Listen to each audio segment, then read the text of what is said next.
वाचन ऐकावे मन लावून, प्रसन्न होईल हे तन मन.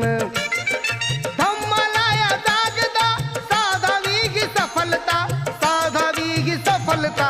ऐका नंदिनीची मी सांगतो कथा.